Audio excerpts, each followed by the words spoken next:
के एक और अवशेष को हटा दिया है। नई संहिता का उद्देश्य केवल दंड देने की बजाय अपराध पीड़ितों के लिए न्याय सुनिश्चित करना है। मैं इस बदलाव को स्वाधीनता सेनानियों के प्रति श्रद्धांजलि के रूप में देखती हूँ।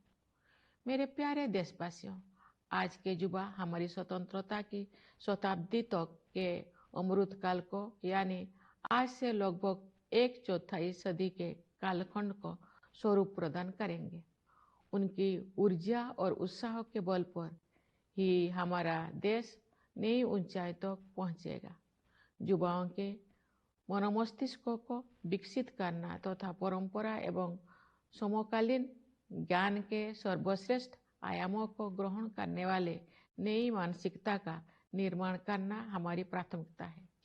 इस संदर्भ में वर्ष 2020 से लागू की गई राष्ट्रीय शिक्षा नीति के परिणाम सामने आ रहे हैं। युवा प्रतिभा का समुचित उपयोग करने के लिए सरकार ने कौशल रोजगार तथा अन्य अवसरों को सुलभ बनाने के लिए पहल की है। रोजगार और कौशल के लिए प्रधानमंत्री की 5 योजनाओं के माध्यम से 5 वर्षों में 4 करोड़ 10 लाख युवाओं को लाभ मिलेगा। सरकार की एक नई पहल से 5 वर्षों में 1 करोड़ युवा अग्रणी कंपनियों में इंटर्नशिप करेंगे। ये सभी कदम विकसित भारत के निर्माण में आधारभूत योगदान देंगे। भारत में हम विज्ञान और प्रौद्योगिकी को ज्ञान की खोज के साथ साथ मानवीयता पूर्ण प्रगति के साधन के रूप में देखते हैं। उदाहरण के लिए डिजिटल एप्लीकेशन के क्षेत्र में हमारी उपलब्धियों का उपयोग अन्य देशों में टेम्पलेट के रूप में किया जा रहा है। हाल के वर्षों में भारत ने अंतरिक्ष अनुसंधान के क्षेत्र में अभूतपूर्व प्रगति की है। आप सभी के साथ में भी अगले साल होने वाले गगनयान मिशन के शुभारंभ की उत्सुकता से प्रतीक्षा कर रही हूँ। इस मिशन के तहत भारत के पहले मानव अंतरिक्ष यान में भारतीय अंतरिक्ष टीम को अंतरिक्ष में ले जाया जाएगा। खेल के जगत भी एक ऐसा क्षेत्र है जिसमें हमारे देश ने पिछले दशक में बहुत प्रगति की है। सरकार ने खेल के बुनियादी ढांचे के विकास को समुचित प्राथमिकता दी है और इसके परिणाम सामने आ रहे हैं। हाल ही में संपन्न पेरिस ओलंपिक खेलों में भारतीय दल ने अपना उत्कृष्ट प्रयास किया। मैं खिलाड़ियों की निष्ठा और परिश्रम की सराहना करती हूँ। उन्होंने युवाओं में प्रेरणा का संचार किया है। क्रिकेट में भारत ने T20 विश्व कप जीता, जिससे बड़ी संख्या में क्रिकेट प्रेमी आनंदित हुए।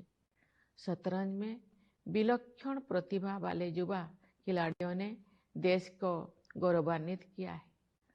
इसे शतरंज में भारतीय युग का आरंभ माना जा रहा है।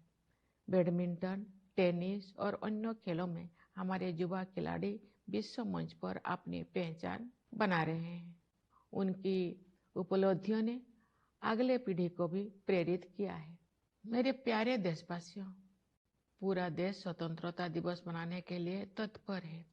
इस उल्लासपूर्ण अवसर पर मैं आप सबको एक बार फिर बधाई देती हूँ।